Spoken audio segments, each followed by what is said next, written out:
Hello everybody and welcome to This Nintendo Life episode 317. My name is NVZ and I'm interested about how many kitchen mishaps you've had in your life, you know, where you accidentally, you know, chop off a finger or an eyeball or not that degree obviously. I think I've scraped my knuckles on a grater at least twice. Oh, that's nasty. And knife-wise, I'm good. Like, I don't think I've even had the smallest of knife cuts, which is really lucky. And other than that, I've obviously burned my hands on pan handles and pans here and there and ovens. But I'd say minor burns and a couple of scrapes with a grater, but nothing too serious. What are we talking here? Well, okay, so no, mine's not that bad either. Okay. It's just the specific placement. Okay, so like, I've got some new knives. I got from Croak. Shout out Croak, they're quite good quality. And I have a really nice knife that is very good for cutting meat, but also for just like general chopping. And stuff. This one avoids the dishwasher. You manually. Yeah, You've got a sharpener. You've got your whetstone. No, so this is not like a fucking Japanese tier knife, right? This is more of a. I would recommend a whetstone even for regular knives. I regular use one stuff, on our main one. Yeah. This one was not that. I think this one was like pretty cheap, but like actually quite good quality because it came as a set of 3. It was like a small knife, a medium knife, and a big knife. And it's very helpful. It's a good one. It's very sharp. And so I was cutting an onion, and I usually like slice the edge of an onion to take the outer layer off, basically. That's what I do. And as I'm sliding down, I slice across my pinky, but it's like the place that I slice is the top joint, right? So your fingers have 2 joints, right? And the top joint, I slice exactly across it, which is the single worst place to slice because then you cannot bend your digit, basically, right? For any period of time because otherwise blood's just going to keep coming out of it. And so for the last day, I have had to keep my pinky straight and not bend it for fear of like breaking the natural, repair that's going to happen to it and close it up. We're at a point now where I can do it. It's a little painful. It's not too bad, but you know, so it's a smallish scratch, but it's just like it's sliced exactly in the wrong place that you don't want it to go. Right. Which can be a pain. There was another injury in the family this week. Bally Jr. got his first splinter.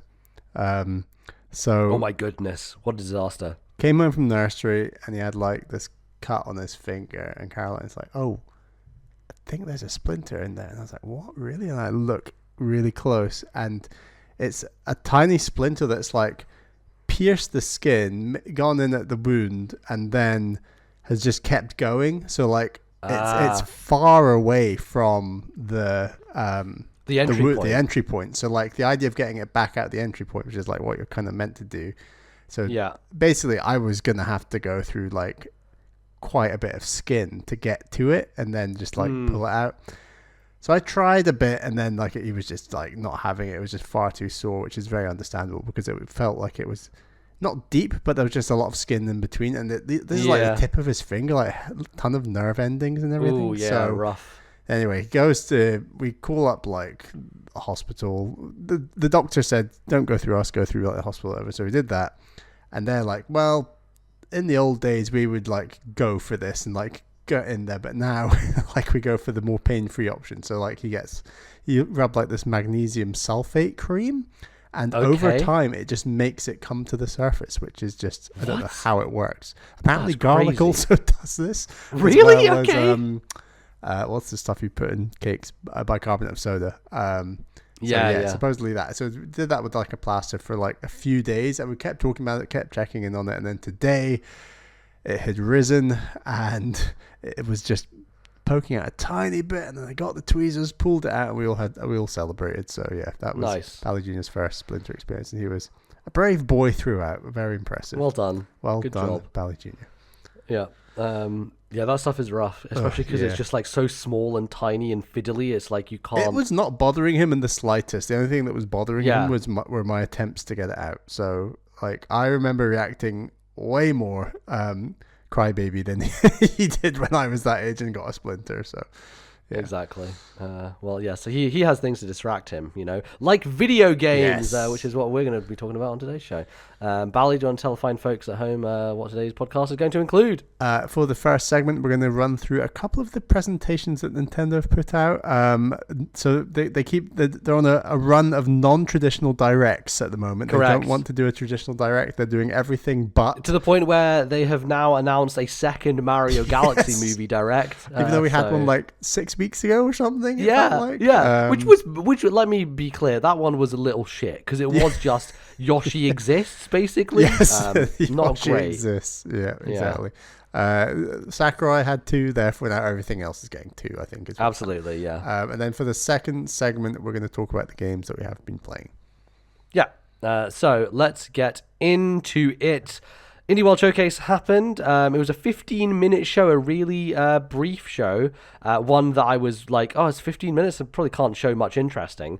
But I thought overall a pretty solid one. I think it's very interesting because majority of what Nintendo now show in these indie showcases, and this has kind of been the case for a while, but most of it is, hey, this game came out already on PC, now it's on Switch, but most of the Switch audience has not heard of these games, and so it works as a marketing vehicle for those indies to get known by more people, but obviously then, helpful for Nintendo because from their perspective, they're only showing things that they know have already been successful. And so that there's a benefit to like hindsight of it of like, do we want to promote this or that? We don't know if it's good or not, or if people like it.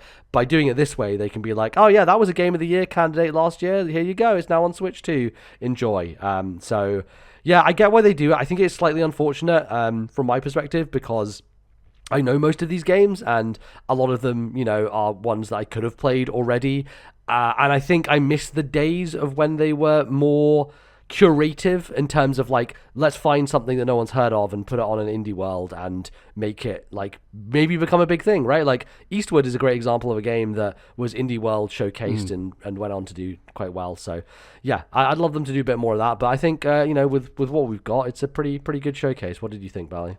I thought it was very solid. I agree with you. Like, yeah, a lot of these games have had their time in the sun, and maybe this is just kind of a second bite of the cherry. I'm very interested what you think about the idea that is this the standard for Nintendo for the next 2-3 years? Will there be successes on PC and other consoles, and then things are going to come to Switch 2? Or is this just an issue that has arisen with the launch of Switch 2? So we're going That's a good point. We're going to get to the games in a minute, but like, would those, if we were 3 years into the life cycle of Switch 2, are stuff like Blueprints and Miniature Adventures, for example, day one on Switch 2? Yeah, I think Blueprints certainly is because it's a game from a publisher and like they have the support to do that. And it came on console. Yeah, like another announcement of an indie game from last generation coming to Switch 2 is Kena Bridge of Spirits. Obviously, the sequel was announced by PlayStation, but the original game is now coming to Switch 2, and it's a great example of a game that just was too high fidelity for the original Switch and would have run very badly and would not have been a good version if they had done it then. And now you can look at a game like that and be like, oh yeah, Switch 2 can run that.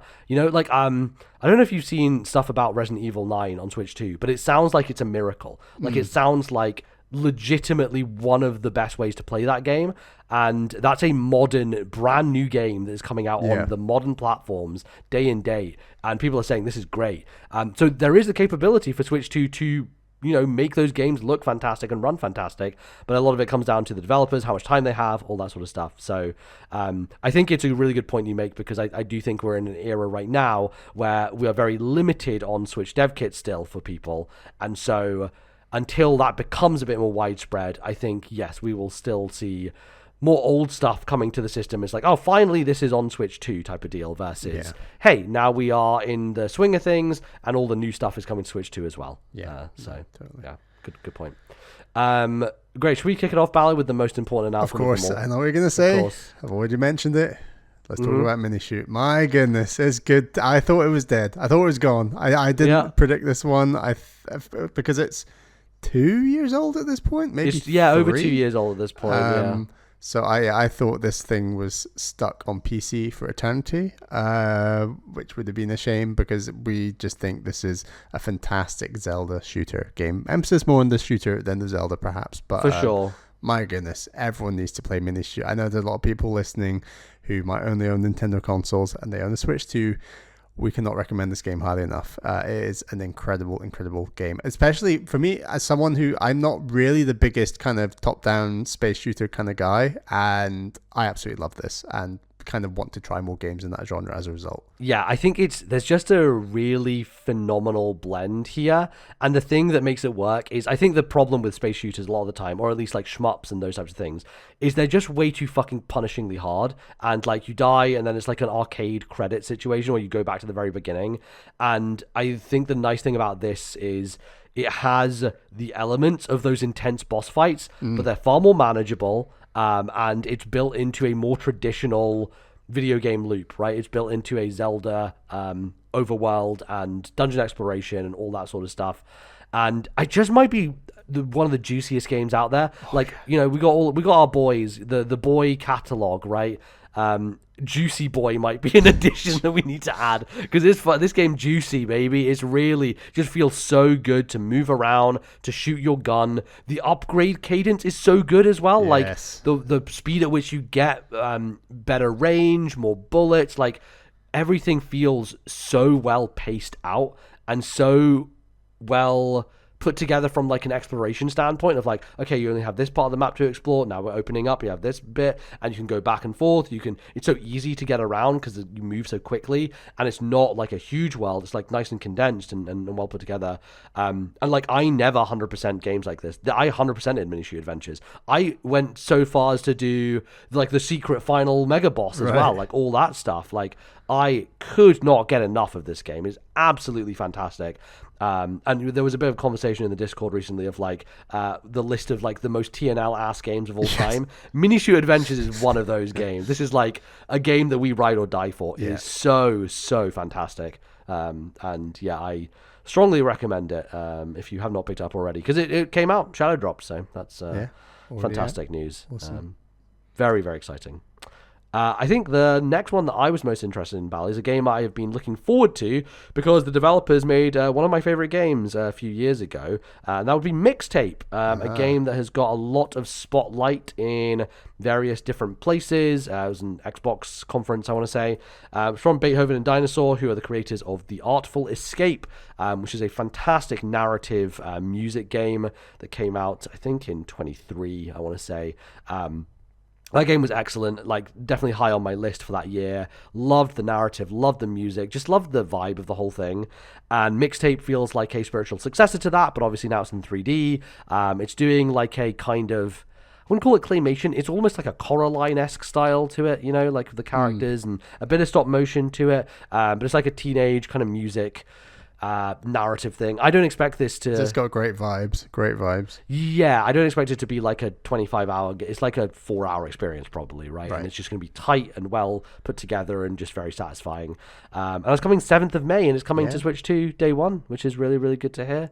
Admittedly, I don't think it looked the best in terms of their presentation of it visually, but I think that game is hopefully going to be quite good. It's been delayed a couple of times now, so nice to have a date and something to look forward to.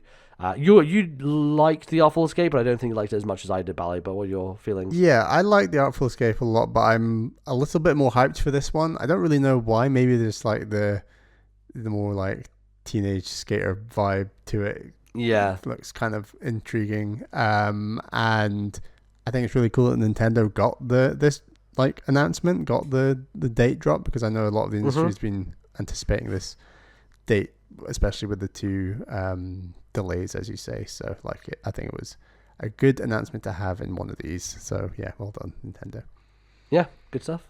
What else, Bally? Anything else that stood out to you? I am pretty hyped about Dench Attack. I think I was vaguely aware of this game. It got shown off. It's been shown off a couple of times, I want to say, outside of this. And it looks like a kind of adventure-y but skater game, but you are not a skateboard, you are a train. And I think, and like a Japanese train. And like I think that is very cool. It just looks wacky and zany, and I kind of want to try that demo. I think if this is a short, tight, few hour long experience that offers variety, and it is kind of like a adventure game in the style of like it's level to level. It's not just kind of free roam high scores kind of thing, which is what it looks like. And it looks like there's like boss fights in there and stuff. It just looks wacky and zany, and I want to try it. Yeah, it's very cool. This is being published by Fireshine, who I know quite a few people over there. So yeah, it's a very cool project. I did play the demo during Steam Next Fest. Interestingly enough, there were like 3 or 4 games in this Indie World Showcase that were like, here's a demo, having just been at Steam Next Fest and had a demo on PC. So I wonder if there's some weird integrations happening there with Nintendo and with these teams and having their demos ready for both Nintendo Switch as well as being on PC. So, but yeah, I played it. I think it's cool. I don't know that it's fully for me in that there is a bit of a high score focus to it, but not fully. But like when you do a level, it does give you a score at the end of it. But I think you can probably play through it without having to care too much about that. Hopefully. I think the trouble for me with like the high score stuff is it's quite a lot to get your head around in terms of controls and what's going on and how quickly things are happening. And so to get a good score, you need to be like tricking in the air. It's kind of like what we went through with Ollie Ollie World of like there's like a point at which you have to focus on just the level and you can't focus on doing tricks in the air anymore because otherwise you'll mess up just the base level. And I imagine as things get more difficult, this is going to be harder to do that with, basically. Okay, so, I see what you're saying, yeah. But no, it's cool. I think it has great style, great vibe. So yeah, very, very, very nice to see that. That's coming 17th of June, which is fairly soon. Pretty soon, yeah. The other big hitter was Blueprints, one of the biggest games of last year, and that also shadow dropped. And yeah, I think this is one that I actually expected to happen like in the partner showcase that we had earlier this year, where we were going into that being like, oh, this is where Expedition 33 and Blueprint shows up. But turns out Expedition 33 is still MIA. It will show up at some point. But Blueprints, this year? I think so, yeah. Really? I think pretty likely, yeah. With Blueprints now on Switch too, so if you're a sicko for that type of thing, then feel free to dive in. I know, Bal, you played some of it, but played a couple of hours. I'm not overly keen on going back, honestly, with everything else to play right now, but especially because everyone's like, oh, the real game only starts at 100 hours. Yeah, when reviewers said that, I was like, oh, are you kidding me? Yeah, like, leave me alone. If someone said like, yeah, it's a puzzle game, but you reach a nice resolution, let's say 20 to 25 hours in, I might have pushed on, but equally... Yeah, I guess that is true though about Blueprints. You can do that. It's just, I think the but then Expedition 33 came out and you told me to play this game that I was unaware of. Yeah, no, I'm saying that, you know, that exists in Blueprints. That does exist, yes. You know, but then the hardcore reviewers are like, but it doesn't count for anything, and the real story is beyond that. And anyway, yeah, totally interesting. Yeah, and any other stuff, Bally, that stood out to you? I'm interested in Blighted, which is the next game from Drinkbox Studios. It is indeed, yeah. I think in and of itself, I don't quite get the hook. I want to know more about this game, especially as their last game, Nobody Saves the World, was... I think I enjoyed it more than you, MBZ, but I still saw that game's faults, and it wasn't quite as immaculate as previous Drinkbox games, so I'm really interested in reviews for this one, Blighted. That's coming in fall, but or autumn, as we like to say over here. So... yeah, I need to see more is what I'm saying, but I'm very interested. I think the art style is really interesting, and I like it. Yeah, it's their first 3D game as well. It's isometric perspective. Yeah. From what I know about it, it has like a little bit of Tunic vibes to it in terms of like mystery and stuff. Not fully in that direction, but there is like a non-linear element to the game, and finding stuff out about it. I think it's going to be quite cool. I think I'm a little worried about combat, just in terms of the way that it looked, and depends how it feels, right? But it feels maybe a little slow in terms of the pace of it. But it feels like it's kind of going for like an almost isometric Souls-like approach to combat. So yeah, curious to see. Like you said, I'd love to see what people think about it, and I imagine it'll be playable at some event at some point in the future, so I'll probably get some people's thoughts on it when that happens. Yeah, I think the rest of this stuff is a lot of things that I'm less interested in. You played Heave Ho, right, Bally, the original game? Yeah, we played a bit of that. It was actually kind of friends of ours had it first, and then they said, oh, it's hilarious, and then Caroline and I tried it, and we played a bit. It's pretty funny. I'm not sure what. I think it's quite good to a non-gamery audience. For some, I just think other audiences I've experienced find it more hilarious than I do. I think Caroline finds it more funny than me, for example. Okay. Which is ironic because I do normally like a bit of slapstick, and that's kind of what this game is all about. You just like people falling over. It's not clear to me what Heave Ho 2 does differently to Heave Ho 1. No. But it does look interesting. I don't predict it to make huge waves, but it's nice they're making another one. Yeah, it's good. I mainly have like knowledge of that through watching Giant Bomb play it back in the day. So yeah, good to see a sequel being out there. The other one that I liked the look of was Woodo, which is that very kind of cozy looking, put stuff in place type of game. I feel like I'm not usually into this stuff, but I think that just looked really nice. You know, just had a very sharp look to it, very crisp, and very satisfying in terms of kind of placing things down. So it feels like very much at home on Switch, the type of thing that that audience would go after. So that one's pretty cool. And then the other ones I'm interested in is Incombini, which is like the kind of Japanese store management game. It's like narrative and management-y, so you're like putting out sandwiches for people to buy, but then also there's like a sad thing happening. Probably you'll probably cry is my guess. You know, it's one of those games. And then Toem 2, I really like Toem. Did you play Toem, Bally, ever? Did you get around to that? I did. It's a short game, but still overstayed its welcome for me a bit. I enjoyed it, but it wasn't like, I didn't really want to do all the quests. I just kind of did most of the ones that I fancied doing. It's cute, it's quaint. I'm not really up for another one personally, but I know that other people are. Yeah, I mean, that we were just talking before the show about Planet of Lana 2, and I played like 30 minutes of that game, and I was like, I'm good. You know, like I don't need to play another one of these, which I think it's a bit of an unfortunate thing of the way that sequels work for indies. I tend to find that sequels for indies don't perform as well as their originator. Unless you're Hades 2. Yeah, totally. Like there's Slay the Spire 2 just hit 430,000 CCU. So look, there are examples. Silk Song also has a word. Okay. So if you're a mega hit indie, I agree with your rule. I'm just saying there are exceptions, but no, I agree. The exceptions are generally in like, are you a mega hit? If so, then yes, do a sequel. Yeah, mega hit indies, which don't really even count in some many ways. But. Yeah, look, if Local Thunk decides that Balatro 2 is ever in his future, then I'm going to tell you that will probably do quite well. But Toem, not quite in that scale of thing.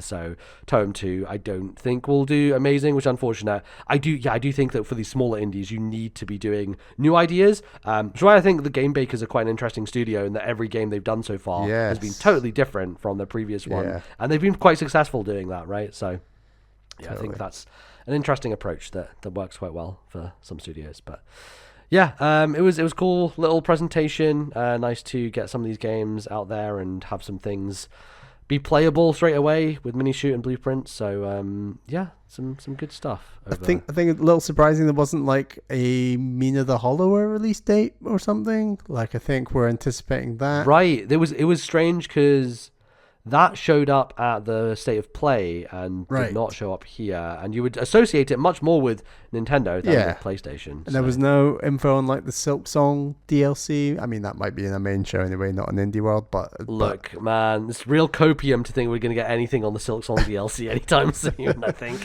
but maybe.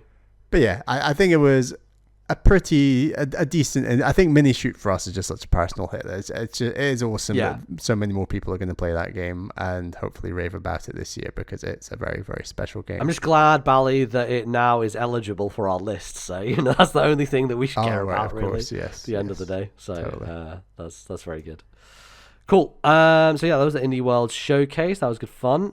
We also, a few days prior to that, had a Pokemon presentation, the 30th anniversary, Bally. You feeling old yet? Because I certainly am. I'm melting here into the seat. I think we've said it before, but we are like the perfect age for Pokemon in the sense that like we are, for the first generation, like we are the oldest people in talking about video games who are into Pokemon, because that's the generation we come from. And then there are a handful of people who are just slightly older than us who just did not grow up with it. Like the different age difference between, for example, Greg Miller and Tim Gettys. Like Tim's our age and he's very Pokemon. Greg is obviously getting into Pokemon, but he didn't grow up with it, and it's just that slight age difference, like because we're both born 91, and I feel like we're just kind of that peak Pokemon. So yeah, makes us feel very old. Because Pokemon's.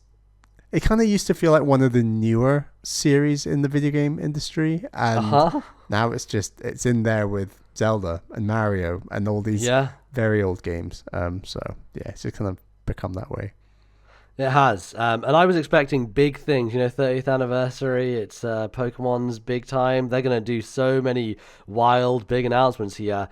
Turns out that like most Pokemon... Look, there's new missions in Pokemon Sleep, what were you expecting? My fucking Come God. on. Yeah, like most Pokemon presentations, it was a snooze fest for about most of it, and then the final trailer was where my attention... But it's only for the reason that there's just so many Pokemon things that we aren't into, not just in video games, but just all these other events and apps and things, and we're just like, oh my God, it can really take over if you let it. Yeah, are you stoked that Red is coming to Pokemon Masters EX on mobile? You totally am for me. Yeah, there's lots of mobile stuff for Pokemon. It's so like Cafe much, Remix, Sleep, Pokemon Unite. It's just like, God, man, there's this and there's a ton of stuff still that they will be putting out. Pokemon Champions is one of those things. It's actually more interesting, but yeah, it was a whole deal. Do we want to go straight into the big thing, or do you want to do these small things first, Bally? Let's go big thing, and then we can talk about a couple of small things. All right. Pokemon Winds and Waves was announced. That is the 10th generation. Seems like it is taking place in a Indonesia-adjacent setting, which is quite cool. Very watery. I think this looks good, is what I'll say. Good. I think it definitely is a step up from what they've done before. And visually, you can tell it's a Switch 2 only game. I think the biggest news, Bally, is not coming out in 2026. It's coming in 2027. Wow. That is huge. Were you also surprised it's Switch 2 only? I am not. I think part of what they're trying to get away from is the conversation around how Sword and Shield, Scarlet and Violet was an unmitigated disaster, right? From a technical standpoint. Now, at the Pokemon Company, to some degree you don't care because you still sold 30 million copies of that game, right? However, I think there is brand damage that has been done to them that is quite hard to repair, because now you have everybody talking about how, well, I guess it's going to look shit now. Like, there is a conversation around the Pokemon series that is turned very negative as a result of that. And I think from a brand perspective, they do not want that anymore, because it's not impacting sales yet, but as you say, it's not good for the brand. Exactly. So if it has long-term damage, then eventually Pokemon is diluted as a brand and therefore does not sell as well, and therefore in the long term, starts failing as a franchise. So I think they need to address that, and it makes sense that, number one, it's on Switch 2, so it means that they have more power to get behind it. And giving them more time is just the best thing they could possibly have done. It's one of those rare occasions where people see that it's 27 and not 26, and they're like, oh, thank God. They're like cheering that these people actually have time to make the game good. It's pretty wild in an industry where everyone's like, God, things are never coming out. And, Naughty Dog are taking 25 years to make a video game. And yet with the Pokemon Company, it's all like, no, guy, please take your time. Don't release it, please, for the love of God. So we said, like, at the start how, we're getting loads of direct presentations apart from official Nintendo Directs, and as a result 2026 is still looking a little bit light on the Nintendo front, so that also makes it a little bit surprising that Pokemon's not this year, it's next year. So I'm sure Nintendo have the big games coming this year, we just don't know about them yet, but who knows if there's maybe 2 big games or 3 big games or 4 big games, or maybe even 1, or I don't think there'll be 0 big games, but like, I just think that it is a bit surprising because it is just such an ace up their sleeve that is definitely not coming this year, and that's already been announced, which is surprising. Yeah, it really is. But I'm glad it is not coming out. Bally, let me get your hot takes on the starters. We've got what's his name? Brout. We've got Brout, the Angry little Bird. green Angry Bird. We've got Pombon, the cute little fucking what's it called type of dog? Pomeranian. Pomeranian, that's the one. And then Gekwa, who is the little amphibious gecko water boy. What are your feelings? What are your thoughts? Let me know. I am a grass person generally. I do think the grass might be the weakest. I don't know. Maybe. He's cute. And then I kind of judge these things by the final evolutions anyway. I don't care overly about how cute each of the starters are. How are you feeling about your water gecko? Yeah, I think he's cool. I think there's, I feel like water has been let down by its final evolution in many iterations of Pokemon.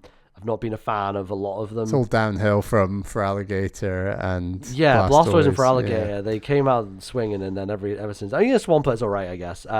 There's definitely been ones that I've not been a huge fan of, but as we all know, I don't have a choice in the matter. I will be playing with a Gekwa. That will be the way it is. So, I think it'll be interesting to see what they become. I think inevitably we get to the conversation point of, well, all these guys are on all fours except for the bird, obviously. Are they going to suddenly stand up on legs and have hands? And now, what if the bird one goes on all fours when it evolves, and it's like now it does the reverse? That would be interesting. Yeah. Like turn into like a fucking what you call it, like a griffin, essentially. Okay. You have all fours and wings still. I'm curious in what kind of, because I feel like all these, they all have to like thematically work with the region as well and make it make sense. So yeah, good point. Yeah, I think it's surprising, especially with the bird one, where we just had a grass bird with that owl thing who I played as with Pokemon Sun, right? Oh yeah, Owlet, was it? Yeah, Rowlet. Rowlet, that's it. Yeah. Which was the last Pokemon game I played, so we've not got another grass bird coming. Maybe that's the game I need to jump back in on. It's a sign, Bal. It's a sign that you need to jump back onto it, because you have not played Arceus and you have not played Scarlet and Violet, both of which are open world approaches to Pokemon, which you have yet to experience, and this feels like it might be the one to get you back in. I really hope they stick the landing on this, and it gets some strong reviews. And yeah, I would love to jump back in and obviously take my grass Pokemon. But if I were to have one slight criticism, I think Greg Miller made this point, like, because we're doing Southeast Asia and it's an Indonesian influence, we're doing the whole kind of tropical island thing again. And the last game I played was also Hawaii and tropical island. Right. And I'm not saying Indonesia is the same as Hawaii. I'm just saying I would have liked to have done something different. I don't know. Who knows what else it'll be. But it is a bit of a consistent thing, right? Like every other generation, not other generation, but like third gen, for example, is a very water-based region. Too much water. And too much water. And then seventh generation, very water-based as you're going between islands. And now 10th generation, more island water stuff. So yeah, it feels, I don't know, maybe it's just because there's a lot of water Pokemon out there, and it's quite easy to get them to work with this. The other thing about this kind of revealed at the end that you can go underwater as well, which I thought was quite cool. Okay. So you're going to be able to catch stuff under. Have you been able to do that since Ruby and Sapphire? Yeah, I guess that's a slightly different thing, right? Because that is more dive spots, like specific dive spots. I imagine this game, wherever water exists, you can go down to the bottom of it, right? So it's a bit more open in that sense. But I do think that that's a nice twist, nice addition to have. Makes the world more explorable. It's a little Tears of the Kingdom-esque of like, you've got your big open continent to explore, but then there's another layer for you to explore, and in this case it's under the sea. And maybe in the sky as well. If it's winds and waves, you've got to represent both, right? So is there... Are you going winds? Am I going waves? What are we doing? If you're the water guy, do you have to go waves? And I've got the wind with my grass bird.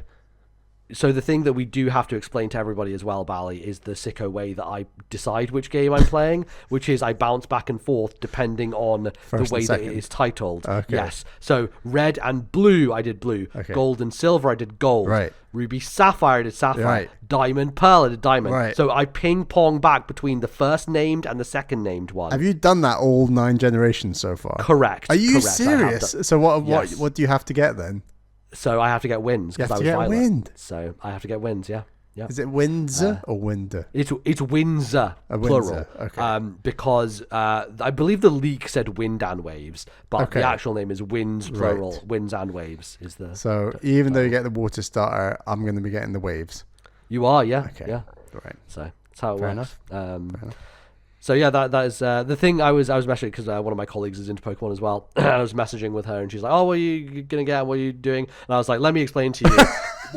all my choices are made for me. I do not make choices in Pokemon. They have been made long before I started playing. So yeah, I'll be. And I just do what MBZ tells me to do. So that's exactly. that. Yes, Bally has to not break my Yeah. entire ethos here, so it has to be done. Yeah. I don't think I've ever gotten the water starter because of you. Like I am the grass guy, but very rarely I've gone fire, and I've never gone water. You do go fire sometimes. I think actually used to be back in the day that Ali T would go fire. He was a bit more fire. Water. Yeah, he was quite into his Charizard. I was definitely big into Venusaur, and I went Meganium, and I think instead of Sceptile, I went for Blaziken.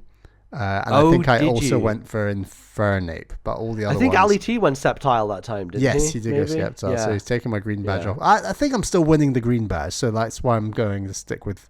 Right, Bally, here's what we have to do. Ali T, as we know, listens to this podcast, so we need to decide right now, which one are you taking, because then he has to take I'm going grass. You're going grass. Okay, so Ali T... Bird. Ali T, you have to choose Pombon. I'm sorry, that is the rule. That's going to happen. Yeah, you got to do it. So yeah, look forward to seeing a bit more about it. And hopefully being surprised when it's good. That would be nice. Because I think it's been up and down. I think ZA, I was like, it's okay. Like it was fun, but like I think it had a lot of issues. Like, if you can distill the feeling of Arceus and like take some of those elements of Scarlet and Violet and like get it all right, I think we could be in for something quite good. So I'm excited. Looking forward to it. And they're also making another video game that looks quite AAA-esque, so maybe they could siphon a bit of that budget into with Beast of Reincarnation. Beast of Reincarnation, yes. Looks awesome. Which, not to toot my own horn or anything, but Recoin just passed Beast of Reincarnation on Steam for wishlist, so just all about them we're wish doing all right. It was all about those wish lists. Great. So yeah, that was the big reveal of Generation 10. We also had some other announcements though, Bally. Some smaller things. You've actually just bought one of these smaller things. I just bought a game. I'm giving into the hype slightly, but I've bought Pokemon Pokopia. Number of reasons.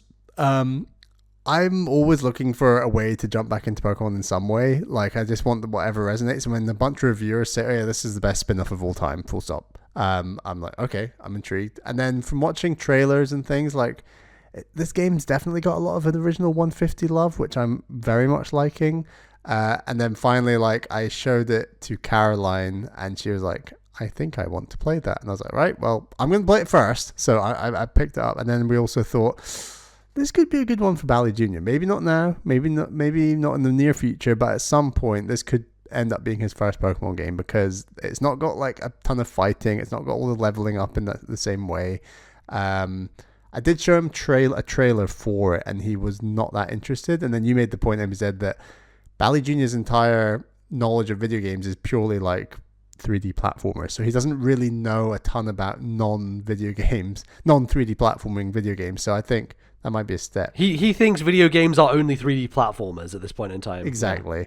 Other than Mario Kart. But he definitely thinks that is the world. So I think he probably had the approach of like, well, you're not running around and jumping, so that doesn't look fun. Yeah. But equally, he's very intrigued by Pokemon. He knows what Pokemon are. But yeah, I'm very excited. Like, there's not a ton of games coming out right now that I'm personally overly invested in. So I thought, I want to play a game in, March, April time. And people are loving it. So it just looks chill. I think it just looks really nice vibes. And crucially for me, it's got some of the aspects of like Animal Crossing and Minecraft, but then there's missions and structure and an ending and a story. And I'm all for the design this, design that, build this, but I need a bit more structure. And some of the reasons I've fallen off Animal Crossing in the past have been like, I kind of don't feel motivated to build my own things and do this. And I kind of appreciate more of a structure, a mission, but like a Stardew, and this kind of thing. And that's also the reason I've not really touched Minecraft. It's just like, I kind of want a bit more structure. So I'm looking forward to that aspect of this, and it's a story that made Greg Miller cry, so I'm intrigued. I want to see where this goes. It is a big, I think, generational divide in that I think a lot of people who grew up with games in our generation find it hard to play a game like Minecraft because it's open-ended, right? It doesn't tell you what to do. And I think, Bally Jr.'s generation, I mean, he's going to have people at school playing Minecraft, and he will get into it inevitably. Yes. And I think having Pokopia actually is quite nice because it is quite adjacent to it, and there's a shared language, I think, between those games in terms of what you're doing and what you're kind of working towards. So, but yeah, ultimately, I think a lot of people who are into those games just view games in a different way, right? And they get different things out of them, and yeah, just kind of like do it for the sake of making stuff and that type of thing. So yeah, it's a different approach, but it feels like this serves both of those audiences, which is quite nice because you can play it forever and keep decorating and doing all that sort of stuff as well. So I'll talk about that next time, hopefully, see how far I get with that. And MZ, you might get into it late in the year. Maybe, I'll see. I just know that it's very, very long, and it could take up a lot of time, so I'm just trying to figure out what else there is on the horizon, and yeah, I might pick it up at some point, so we'll see. Cool. The other thing that was creating a lot of heat on the internet was prior to this presentation, but Nintendo or the Pokemon Company were like, hey, Fire Red and Leaf Green, those games? Yeah, how like Nintendo has the GBA thing on Switch Online? Yeah, we're not going to do that, actually. You motherfuckers have wallets that we would like to enter. And they said, pay us for it. And so many people did because it shot right to the top of the sales chart on the eShop. So clearly we're all suckers. Not me in particular, but a lot of people did go and buy Fire Red or Leaf Green. Neither of these you've played, right, Bally? I played Leaf Green back in the day when it. Okay. Yeah, I played a lot of that game and then lost it. Yeah, I believe I played Fire Red after Pokemon Diamond because I believe my dad went on another trip to America and brought back Fire Red.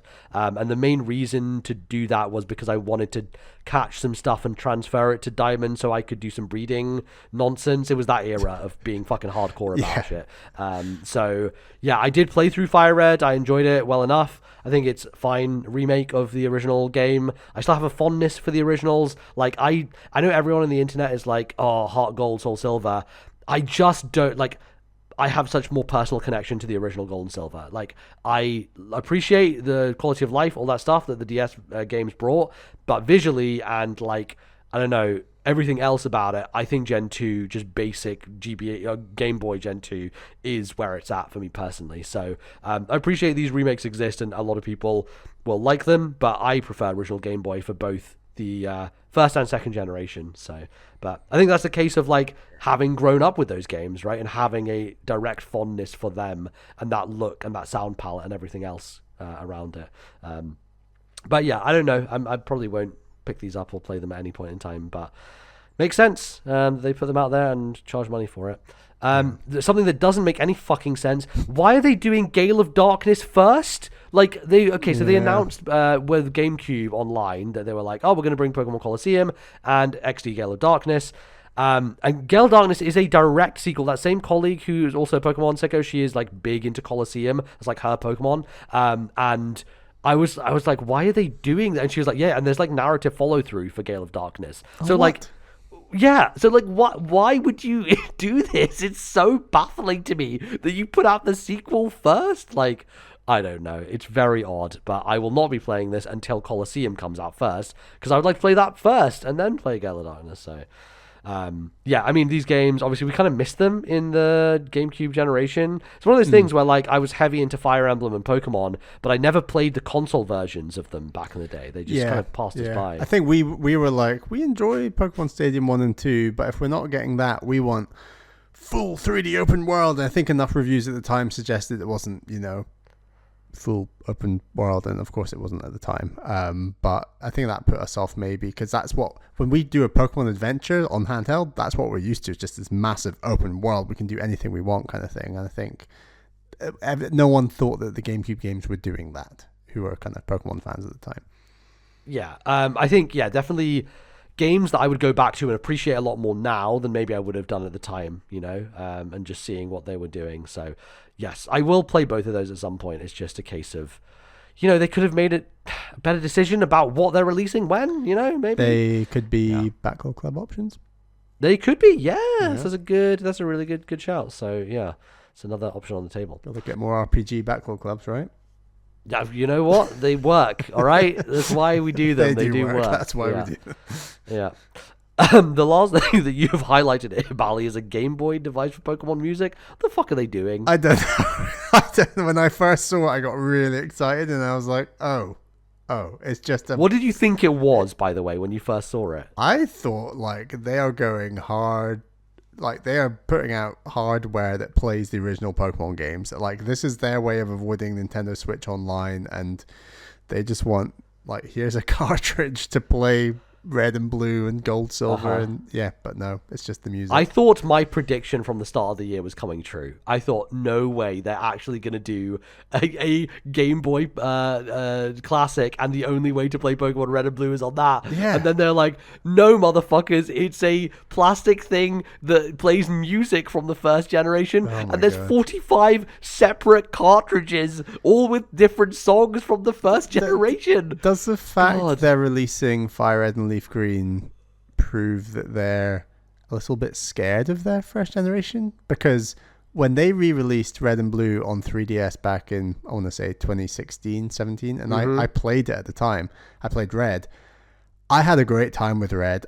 Yes, there are aspects that haven't aged the best, but like they are so minimal. Like that's such a smooth playing game that like I think it would be a shame that if we can't play Red and Blue in their original form officially again anytime soon, because I think they do actually hold up very well. And Fire Red and Leaf Green are fine, but like I think there's no reason to not stick the originals out there. So that's what I thought we were getting when I saw this. But yeah, I'm kind of shocked that, and maybe it's just because of popularity, right? They know they can get the money for Fire Red and Leaf Green, but you know the fact that the GameCube games are being put on Virtual Console and not being like a collection on Switch 2 is a little bit remarkable, because I feel like they could make the money off of that. But yeah, maybe there's a balance with Nintendo and being like, well, we need to entice people to subscribe to our service, so we need some Pokemon games on there.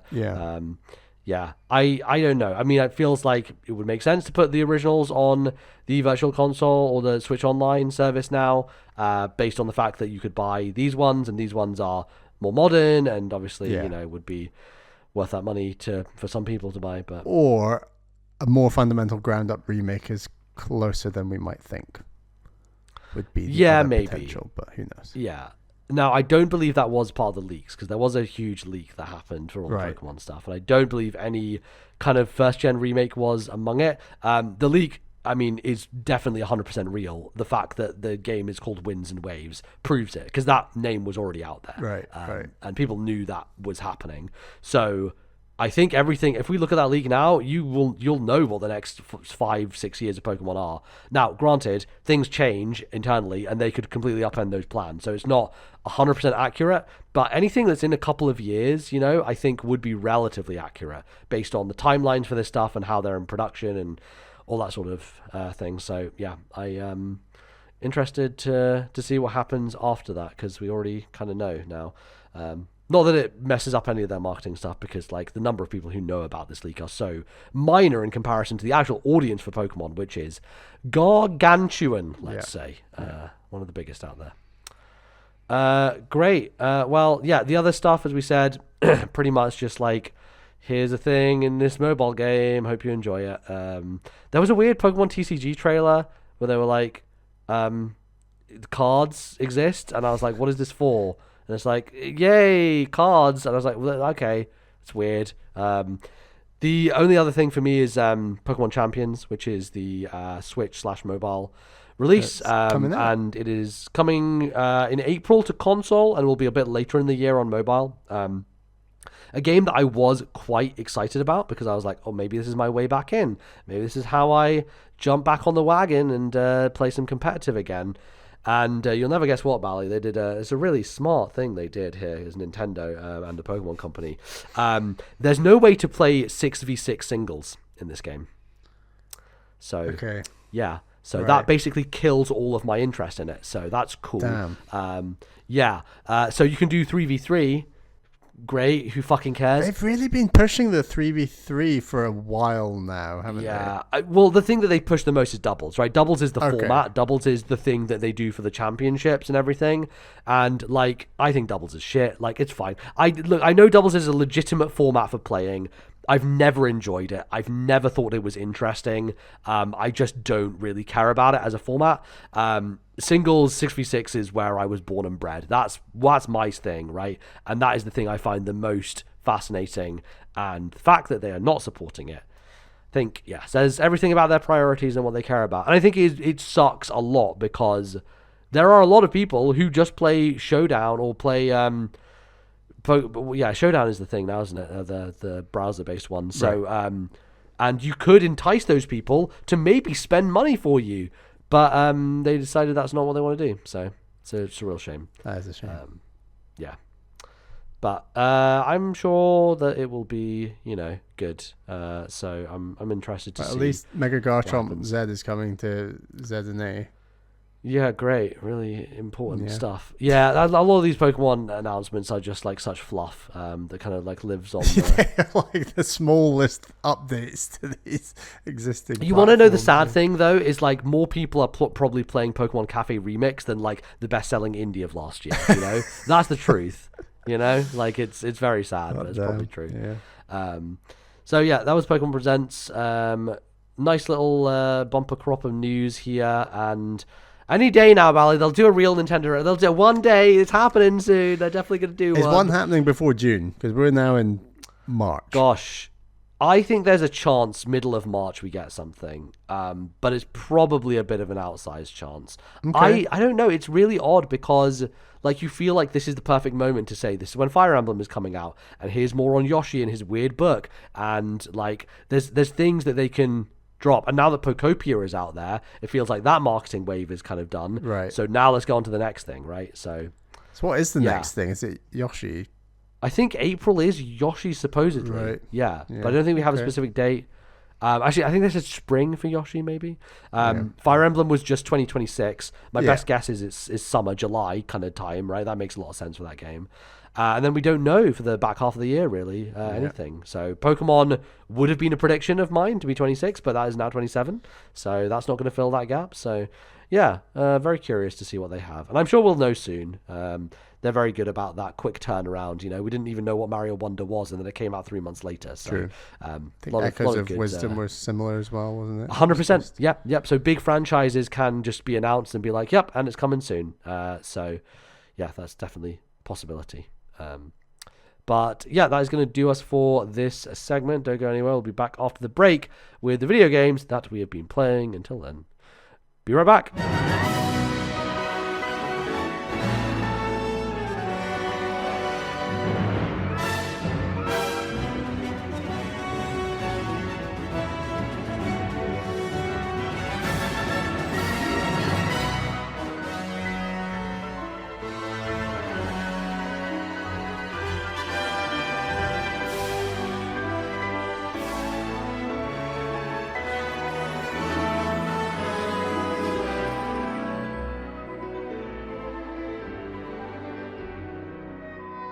All right, everybody, welcome back to the show. We're doing a reversey Percy today. We're going to do the games we've been playing now, what we've been playing, as it is so called.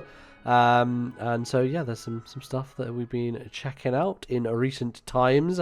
I have been, as I was saying to Bally, I've been grazing a little bit recently, not really committing to much. You're just saying, like, you have this initial burst at the start of the year where you're like, beat games, finish games, and then you've I don't know, how many games have you beaten this year so far? Like 10, 12? I think 12. 12. So you're like, right, that's a good number for now. I'm just going to graze on everything for like months. I'm going to chill for a bit. Also, partially to do with like I've been...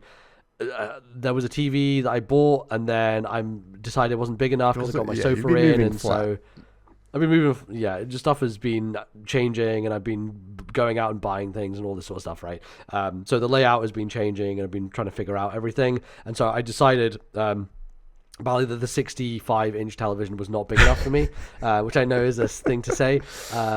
and I had always wanted the 77, and I was like, I got my sofa, and the sofa is right up against the wall now, which is good because I think that's where it should be. Like, it fits there. It looks weird if I have it forward, and I was like, should I? It maximizes your space, yeah. It doesn't actually maximize my space, to be honest really? with you. Maximizing space would be better to keep it forward and have like a bookshelf or something behind it, because then I could store stuff. But I feel like it's just gonna be, who needs books? It's too tight. It's too tight. Yeah. So I just push it all the way back, and which means it's basically 4 meters from the back of my sofa where my face will see the TV. 4 meters is a long way back from a TV. So that is wild. Yeah. Yeah. And so because of this fact, I was like, I was playing it on the 65, and I was like, it's just not good enough. Okay. And so I went online. I found that there is the 77-inch that I did want originally was back on sale again. So it was like discounted, all that good stuff. And I was like, right, this is my moment. I'm buying it. The unfortunate thing is I now have to return the other one, which is a pain in the ass to do. Yeah. But I'll get it done. I'll get it sorted. Remember, you were at my house with 55-inch, and you were like, yes. God, Bally, this 55 inches is really big.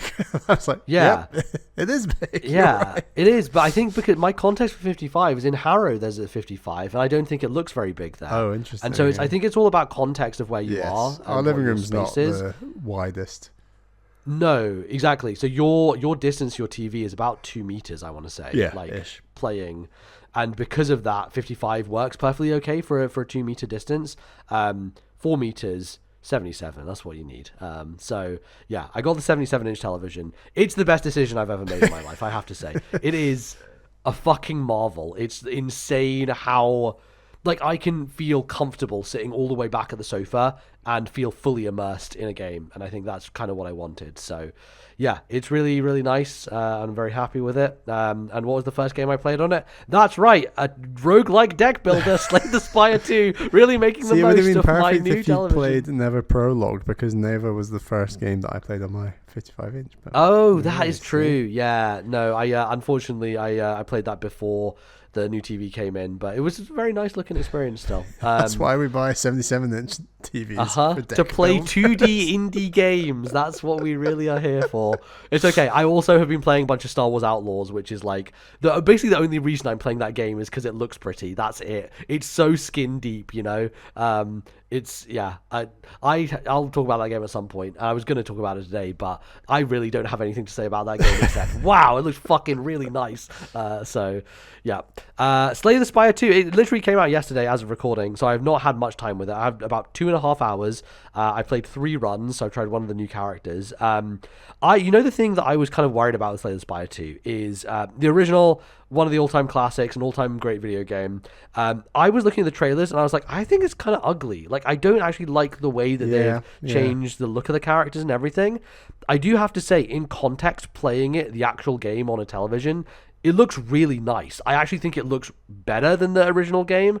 Not that that's saying much, because the original was kind of a little bit, it wasn't the greatest art style of all time either. But there's more animation on display. Like, the characters look really crisp and nice. The animation on the cards is really good. Like, I think it is a game that trailers really badly. Like, when you watch a trailer for Slay the Spire 2, it doesn't look very nice. In practice, though, I think it looks great. I actually really do enjoy the aesthetic of it. So fundamentally, you say the characters are the same. So it's an interesting one where, like, there are 5 characters this time as opposed to 3. Now, Slay the Spire 1 had an extra character, a 4th character added later in its life cycle. But originally, it was the Ironclad, the Silent, and the Defect were the 3 characters. Mm-hmm. Now, all 3 of those return. Then you have 2 new characters, both of which I've unlocked, and I've done a run with one of them. So the Regent is the first character you unlock, he's like a guy who sits on a throne, basically, and you're on the throne the whole time. And then the other one is the Necrobinder, who is a skeleton with a Reaper staff, essentially. Oh, nice. So I've not played a Necrobinder yet, but I did do one run as the Regent. And I mean, so far, it is very much Slay the Spire 2. It's what it says on the tin. You want more Slay the Spire? It's more Slay the Spire. The main difference really is that you have co-op as an option here, which is very interesting.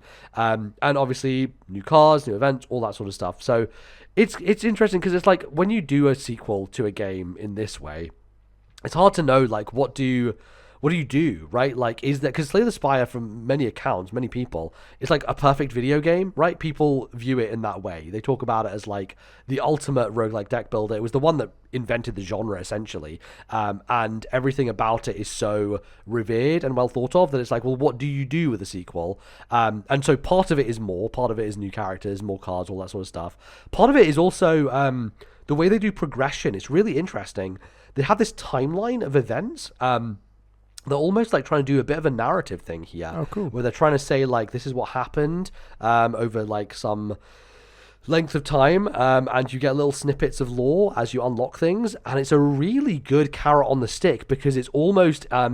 imagine, like, a Smash Brothers challenge board, but in a timeline fashion. So you can scroll across the timeline, and all these boxes will be grayed out, but in front of the text of the box will have a description that says, this is what you need to do to unlock it. So it'll be like, get or defeat 15 mini bosses as the Silent. And when you do that, you'll come back to that menu, you'll unlock something, which will give you new cards, new relics, different things, bit of lore sometimes. Are there new cards for the existing characters' decks? I believe so, yes. So they have added new cards for the characters who already exist. But they're new cards that add on the existing theme of those decks. It's not like they're reinventing. Correct. Okay, got you. And I do think there's some stuff that has been added in terms of the types of strategy you can do with those characters. I've again only played 2.5 hours. I've only done one run as the two original characters, and there's a lot to unlock. So I'm sure there's more coming. The other thing I should mention: the game is in early access still. It's not a 1.0 release. So this is early access Slay the Spire 2, which means that how many characters are they going to have before 1.0 launch? Are they going to add... Did they do that with the first game? I can't remember. I want to say the first game in early access only had 2 characters, Ironclad and Silent, and then Defect was added during early access. Okay. But I'm not 100% certain on that. So there is room for them to add 2 more characters maybe to make this game even bigger than it already is, and obviously add a bunch more stuff, different modes and difficulty stuff and all that sort of thing. But like already from what I've played, it feels like a game that could be 1.0. It's so polished, right? It's just so well put together already. Kind of like... You've not reached anything that's like, oh, that's a blank asset. Okay. Yeah, exactly. I mean, even Hades 2 had blank assets. Like when I first played that in early access, there were characters who were just like stick figures kind of. No, not that degree, but like they were sketches as opposed to fully drawn characters. This feels similar to Hades 2, and there's an early access release, but it really doesn't sound or feel like one. It feels like a proper game, you know? So that's really good. It's very nice. And I'm sure that there's going to be so much more that they can add to it over this period. But yeah, so far, so good. I'm very much enjoying what I've played. And I expect to play a good amount more of it. I did play about 25 hours of the original game, so nothing compared to most people. But that was enough for me to beat the game as all 3 characters, and then do a bunch of subsequent runs just to try some of the difficulties, the Ascension stuff. But there is a deep, deep rabbit hole here for people to go down if they want to. So, this is going to be my main thing. I think I'm playing on my plane ride this weekend, so looking forward to digging into it. Should I pick it up and we try co-op? I would like to do that. So my colleague at work, she is also a big Slay the Spire person, and I was like, well, we're going to GDC. Let's try and play co-op. So I'll report back on that. I'll see how co-op is, because I've heard some interesting things about it. But yeah, if we find some time amongst the chaos, we'll try and do some of that.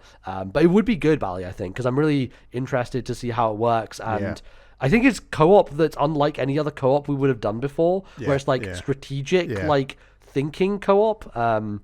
Which I think could be quite fun. So, yeah, I mean, the other nice thing about it, they had not a launch discount, but if you own Slay the Spire 1, which after that insane Steam sale earlier in the year, many people now do. I also do. I've got Steam Slay the Spire 1 because you bought it Steam. on there. Yep. So you now get it. So I paid $17.99 for Slay the Spire 2, which is kind of a crazy low price for the amount of stuff in that game and how big it's going to be over time. So, yeah, I definitely recommend picking it up either during early access or, eventually. I think 1.0 will still be a couple of years off, to be honest with you, based on their cadence and how much they update and all that sort of stuff. But if you do get tempted, then let's jump in and let's play some co-op, because I think I'd be really interested to see how that works. But yeah, again, barely played any of it. I will definitely play a ton more and report back when I have done that. But big release, huge. It's already done insane numbers. We're talking about this beforehand, but it's done a higher peak player concurrent than Resident Evil 9 did, which is pretty significant. So that's big. The little game that could slay the Spire. It's really made it. Great. Bally, you have been playing another video game. Yeah. Do you want to tell us about it? I've played a game called Many Nights a Whisper. This is a game when I beat, and I told you about it, you were like, Bally, what's that? And that does not happen which does not happen very often. Yeah, very rare. This game was put on my radar by MinMax podcast last year. They were talking about it, and I thought, that sounds short, that sounds interesting. I want to try that. Had it wishlisted on Steam. It wasn't on sale or anything, but I think it was like kind of £4, something very cheap. Wanted to give it a go. What a strange game. So you play as a dreamer, and this is a very important role for your community. And the whole world is like this kind of, I'd say it's like Mediterranean themed. I wouldn't say any specific part of the Mediterranean, just like quite generic, could be anywhere. And your job as the dreamer is to listen to people's wishes, and then you either grant them those wishes or deny them their wishes. And the way that you grant people their wishes or deny them their wishes is the weirdest part of the game, because it happens at night. There's like a day-night cycle. During the day, you're slinging your slingshot. I'll get to that in a minute. And at night, you're listening to people's wishes. These people have been waiting 10 years to tell you their wishes. What have they been doing in those 10 years? They've been growing a braid. Now, when you are either granting or denying their wishes, what do? You sit behind this statue with a hole in it. You cannot see the person. And they put their braid through the hole, and it drops down in front of you. And your job is to listen to them. It's almost like a confession box, like a priest, priest sort of deal. I think everything in this world is fiction. I don't think they're referencing directly anything. And you're sure this isn't a dream you had last night, Bally? I'm sure this isn't a dream. And they say their wish. And then if you want to grant their wish, you chop off their braid. And if you want to deny them their wish, you just let them keep talking. And they say, are you still there, dreamer? Are you still there? Are you still there? And then eventually they pull their braid back through the hole. And I just think these moments where there's this hole in the wall and they're like poking their braid through, it's hard to not deny that there's a little bit of sexual tension going on. It's just okay. It's just all a bit strange. But here's the thing: is during the day you have like a master. You have like your master, and every morning your master will add the hair from the braids to your slingshot, because during the day you are practicing your slingshot throwing, and it's like a slingshot that lights fire. So you're firing your slingshot at these, I guess they're like urns. You get your shot in them, and they light on fire, almost like lanterns. And during the day, the whole game takes place in this one little rectangle, and in the rectangle is the confession statue thing that you use at nighttime. And there's also like the house you sleep in that you just see the master at the front of, and then you walk around this area, and the lanterns to light up are around the side, and you see some lanterns a bit further away, and then like way off in the distance, and then there's one that's just like absolutely miles away. And it's day night. By nighttime you're listening to people's wishes, granting them or denying them, and these wishes are like, my attitude was, right, if you're trying to help more people than just yourself, I'm going to grant it. If you just want to help yourself, sometimes to the detriment of others, I don't want to grant it. That was kind of like my ethos. So some of the wishes, one of them was like, I don't want to be bald anymore. Don't make me bald. One of them was like, I want it to finally rain. I was like, that's a really good one. Everyone will want it to rain. Let's assume there's some props in it. Of course, yeah. One of them was like, I don't want people to think about gender anymore. I was like, oh, that's a good one. Okay. Yeah. One of them was, I don't want my I'm not. I live with anxiety for my daughter. I want her to be safe. Make her safe for her entire life, sort of thing. What were some other ones? There's some good stuff in there, and it gradually gets stronger in terms of like, makes you think. And there's that tension, like I said, where you're waiting for them to pull their hair back through the hole or not. So there is like a will I, won't I, will I, won't I. But what you're building to, and the reason you're practicing these slingshot throws, is that on the final day at nighttime, there's a ceremony. And the ceremony is what you have to do is fire your slingshot at the furthest away lantern urn and light it up. And if you light it up, you everyone's wishes that you wanted to grant are granted. And if you miss the shot, those wishes aren't granted. And that there is only one shot. That is the point of this game.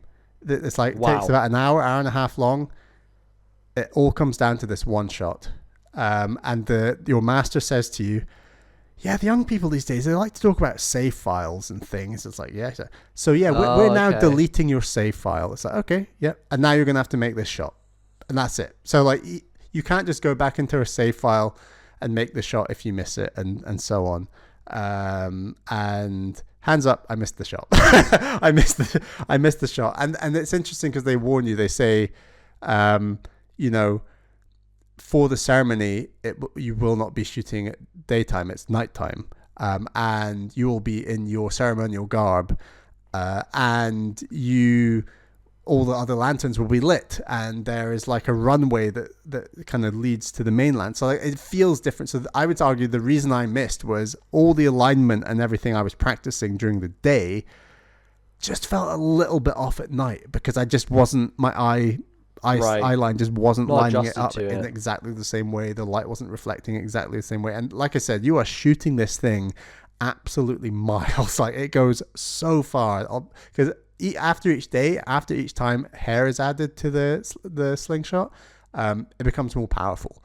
So I'd say my biggest criticism of the game is if the aim of the game is to get the shot right at the end, all the days building up don't actually matter because the maximum power of your slingshot on those days doesn't relate to the power of the final slingshot, because the power of the final slingshot is the most powerful slingshot.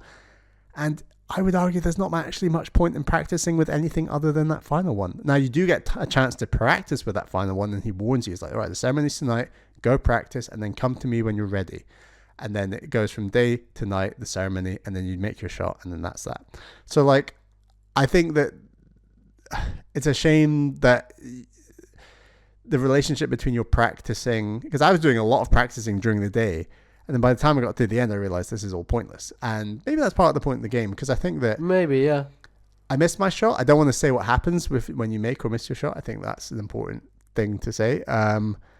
But I think it's a weird game, but I actually really liked it. And I really thought about it like a lot, and like all these wishes. And your master kind of hints like, it's important you make the right call with these wishes, and, they will have real life impacts, and they add a weight to them, which I think is just interesting. And it's obviously this fictional world, and I think it's just done really nicely. And I'm always here for a 90-minute game that does something innovative and different, and that's definitely what this game does. So like, I enjoyed it. I'd recommend it. I think if you've got 90 minutes to kill, and hopefully I've not given too much away, but I think even knowing what I've just said going in, it's really interesting hearing all the wishes, making the decision, cutting the tension with a knife, which you are doing quite literally at points. And yeah, it's a weird game, but it's cool. I think it's cool. I think the fact that the whole game takes place in this little rectangle is really neat, and that you're like shooting, like it's artistically, musically just really impressive. And yeah, I played it on Steam Deck. I don't actually think this game is out on Switch. I think it's PC only, but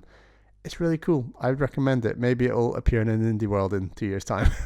We'll see. But yeah, Many Nights a Whisper. I'd recommend the developer is Deconstruct Team, who are a team that have been around for a little while. The first game was Red Strings Club, which was kind of an early indie hit.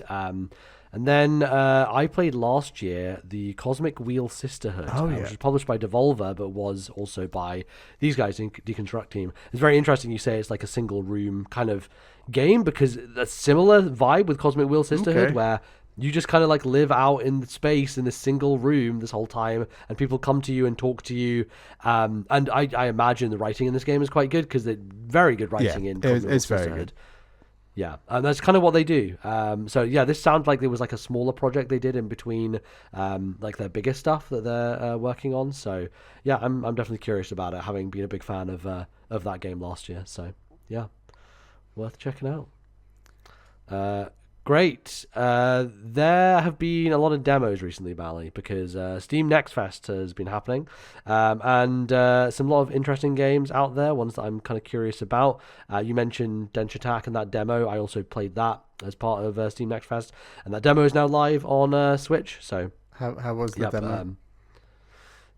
Yeah, I think I mentioned it last segment, but yeah, it was very cool, but didn't have like, I mean, it has score attack element to it, but also I think I didn't get too much of a sense of like the boss stuff they were showing. It was more just like levels that you were doing. So but it's very cool. The games that I chose to check out though Next Fest are very Nintendo coded, as is to be expected. So I thought they'd be good ones to bring up. The first one you have also played, at my request, I should say, because I played it and I was like, oh, this is for us. Oh, baby. It's good. This is good. It's very us. Yeah, it's real good. Croak. Do you want to tell the fine folks at home what Croak is, Bally? Yeah, Croak is a tough 2D platformer in the vein of Celeste. But instead of like your kind of double jump dash, you can stick your tongue out, and you can use your tongue to essentially do elaborate wall jumps. Now, some of these wall jumps will like just stick you to a wall, but sometimes if you hold the button, it will start you rebounding wall to wall to wall to wall, and then rebounding back onto another platform. Basically become a pinball for a bit. Pinball. And you can time that pinball in a way where you can like land on moving platforms, and there's ways of jumping up and like jump up on top of something that's moving just to land on it again, to move and keep going, and then jump. It's hard to explain, but there's some really cool innovative stuff in there. And I think we saw kind of a handful of levels from World 1, and I think we said this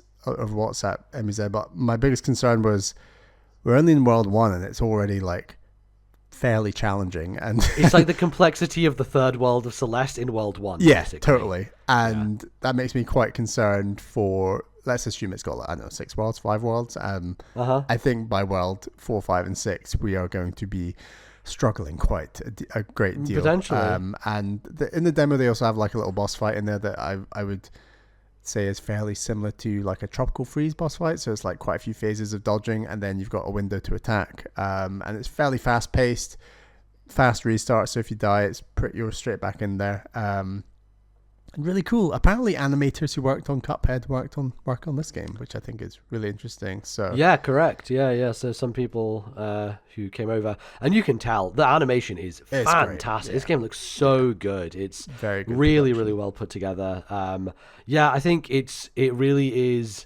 There's not been a game that has made me think, oh, this is getting to the level of Celeste since that game came out from a platforming perspective. This is the first one to do that in a long time, and obviously it's a very high bar to meet. I don't think that will necessarily do that, but it is doing something unique mechanically that feels distinct and its own, and is lending to very interesting opportunities for platforming puzzles and things you can do, and tight reflexes. Like it's smooth, it feels good, and it also has the kind of like additional optional challenge element where you can find these coins, and it's the same thing as the strawberries where you got to collect them and land safely before you actually collect them, which is good, and definitely a lot of exploration needed, because the second level in particular, I'm pretty sure there were 5 and I only found 2 of them, and I felt like I scoured it pretty well. Right? I felt that as well. I was like, I've been looking around every corner and I've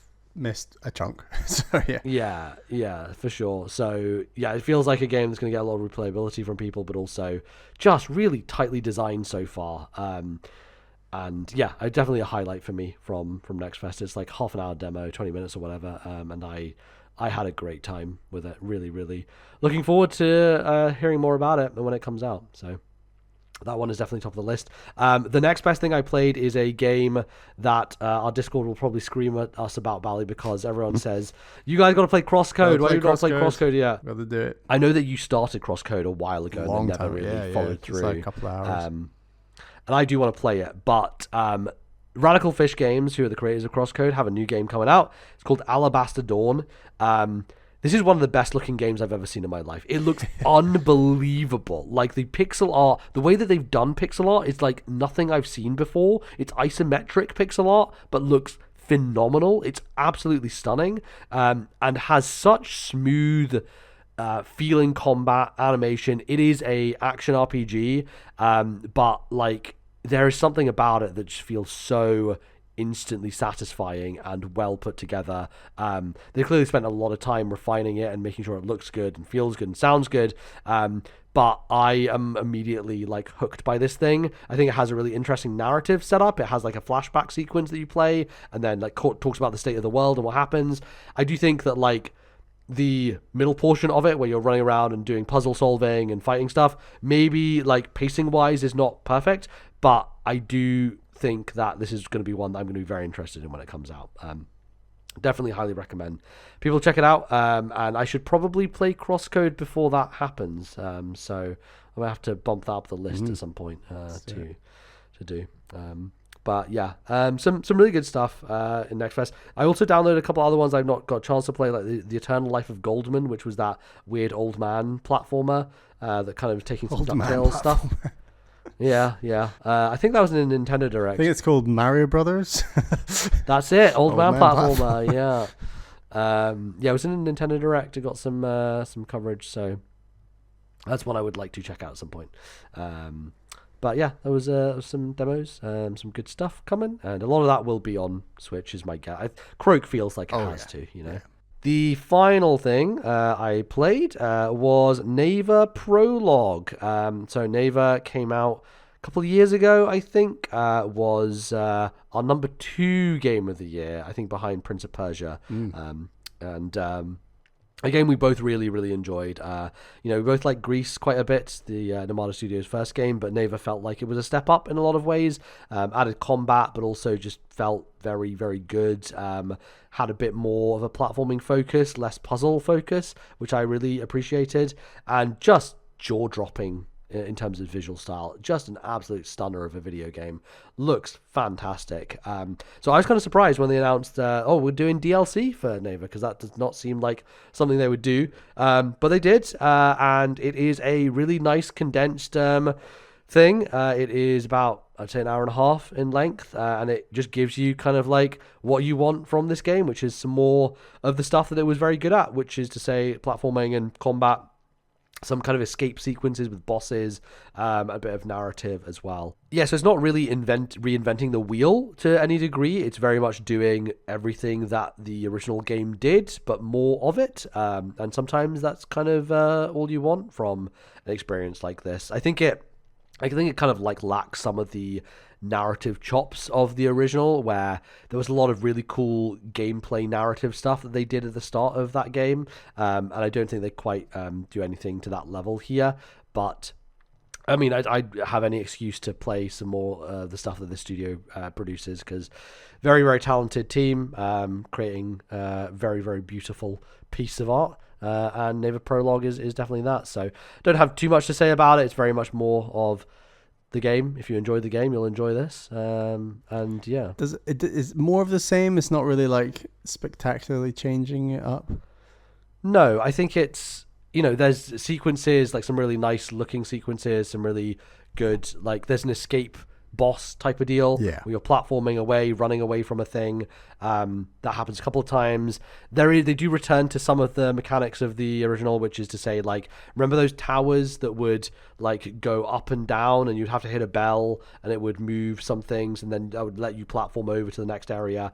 Like, there's a little bit of that. There's a little bit of playing with like shadow and light. There's a certain section where it's flashing lightning, and so you can see where you can stand and where you can't stand, and you're just kind of like going through the motions to do that. And then the combat sequences are a little bit tougher, I will say, as well. Like, it feels like a step up in difficulty from the original game, which is totally fine, because I think the original game was pretty well balanced from a difficulty standpoint. I didn't find it very challenging, but equally it wasn't a walk in the park. It was like a nice kind of balance, and this is slightly more difficult, but not in a way that I would say is off-putting at all. I think it's well considered, and if you play the first or the original game, then yeah, you'll be fine, I think, with it. So nice. Definitely one that I would recommend you get to at some point. Very short as well. So yeah, nice to see that they are supporting that, and interested to see what they do next. Obviously, it'll probably be another 3-4 years before we see that, based on development time and all that sort of thing. But yeah, very, very nice to return to one of the better games from the last couple of years. I thought Neva was fantastic. So yeah. Cool. Well, I think that is going to do us, Bally, for today's show. Before we go on out of here, we've got some things to plug and talk about, such as where people can go and support us, which is patreon.com/ThisNintendoLife, where, Bally, we would like to thank some of our supporters. Yes, thank you to our $10 tier patrons. They are Sullivan C, Zach S, Thomas, Matthew, Albert, Wicked Gamer UK Alan, Orange Thunder, Nintendo Man, Turtle, and Ali T. Thank you all for your $10 tier plus support, and thank you to all of our other patrons. We really, really, really appreciate all the support that you give this show. We're going to record another episode of this non-Nintendo Life when MBZ is back from San Francisco, so correct. Look forward to that. Yes, indeed. So check it out. I'll probably have some things to say, having gone to GDC, so that will be good time. Obviously, you can find us on the internet in various places. You can find me on Blue Sky at NBZ. Where can they find you, Bally? I'm on Blue Sky at Ballyman91. That's BALLYMAN91. Great, and you can find the podcast account there as well, at TNL Podcast, for updates about the show and what is happening. Obviously, if you would like to write into the show, we didn't do emails this time, but probably will do next time. We have an email address. They can write to us at Bally, and what is that? What is it called? Please email thisnintendolife@gmail.com. That's thisnintendolife@gmail.com. Yes, please do write in. You can also hop on Discord, and that's where we also take some questions from the email channel over there as well from time to time. You obviously find us on YouTube and Discord links as well. You can find us on various platforms out there in the known universe, Spotify, Stitcher. Download us from various places, podcasting apps, all that good stuff. Think that is going to do us. I got to get ready for this plane, Bally. I'm going only in a few hours time. Well, more than a few, but I've got to make sure I'm fully packed, have everything I need, get ready to go to the Nintendo store in San Francisco, which was not open last time I was there, but it isn't open now. So I'll be sure to bring some goodies back home, which will be good. We'll get the state of the games industry and what's going on out there. So yeah, it'll be interesting. I was just thinking, plugging my Blue Sky, that like I've done quite a few more videos after every time Bally Jr. does something impressive in Donkey Kong Bonanza. I'm like, right, record a video. I have to press it on his controller. I should post a few more. I think he's maybe they don't quite reach the echelons of the one I did post before, but I mean, I don't think you're ever going to get better than that, to be honest with you. But they're not that far off. Like, I think there's some pretty impressive stuff with it. Like, for example, that we are doing like a little bit of the snake elder area, the snake lair. I can't remember what it's called, but and there's a bit with like these clouds, and you have to shift a switch to make clouds appear and reappear based on the light. Do you remember this bit? I think so. Yeah. But basically, it's like islands far away, and then before I could even say anything about like, oh yeah, switch the switch so you can then walk along that path to get to that island, Bally Jr. is already just like Ostrich Bonanza gliding across and then ignoring the switch and lands on the platform like diagonal across. I'm like, oh my god, like he's just breaking the game in front of us. Speedrunner, born speedrunner. Yeah. No wonder he wasn't interested in Pokopia so far. But no, of course not. I want to speedrun. He games. wants to jump and fly. That's all he wants to do. Should be called MZ Junior. Yeah. I think so. Yeah, I think so. The Twitch fibers going. Good stuff. I love to hear it. Fantastic. Well, look forward to hearing more about that when you finally, because it's a long fucking game, Donkey Kong Bonanza. So. Oh yeah, we are getting there because we've got the Electro Lair, whatever it's called, and then you've got the game just never ends. I think that's the biggest problem with DK Bonanza. Yeah, then you got the Burger Lair, which is a very long lair. That's a really long one. And then you've got like 2 after that, basically. So he knows what the layers are because he's been watching. He's already watched on YouTube. He watches. He can even tell me. He's like, Zach Scott games. That's who I watch. He knows that Zach Scott. So my God, that guy has been around for years. Yeah, he's an old school YouTuber. Shout outs to Zach Scott because he does some nice Let's Plays and he doesn't swear. So yeah, we do set him up with that. Good kid friendly stuff. Yeah, good kid friendly content. So and he's just started Pokopia. So if Bally Junior does get into it, we might. This is how you indoctrinate him. Yeah. We'll get his favorite YouTuber. I did try a bit of Pokopia Let's Play Part 1 when he was just watching it with his dinner, and it was just too slow for him. He was just like, I don't want this. And in his defense, they were like doing the character design at the start of the. Oh, okay. And it's like, he doesn't want to. There's also quite a bit of talking, I think, in Pokopia. There's a lot of talking. Yeah. He is pretty anti-talking in games so far, especially with Donkey Kong. Good. I told you this is. He comes after me for sure. Certainly. He's like, skip it, skip this. Like he always skips the chat whenever you find a getaway. Sorry, and you. With Pauline. Exactly. You have the chat with Pauline. He's just like. Beat, skip, give me my hearts, let's get that. Got the checkpoint, boom, let's go. He's never going to learn how to read at this rate. You're going to force him to read what's being said on screen. Well, that's good to hear. Great. That's going to do us, everybody. Thanks so much for listening. We'll be back in a couple of weeks' time with some more podcasting and Nintendo, and maybe they'll have announced a direct by then. Good luck at GDC. Thank you. Yeah, well, hopefully, as long as I get back, the United States treats you nicely. Please, you America, don't arrest me. Jesus Christ. So, fingers crossed, it'll be all okay. But yeah, until then, thanks everyone for listening. We'll see you soon. Bye-bye.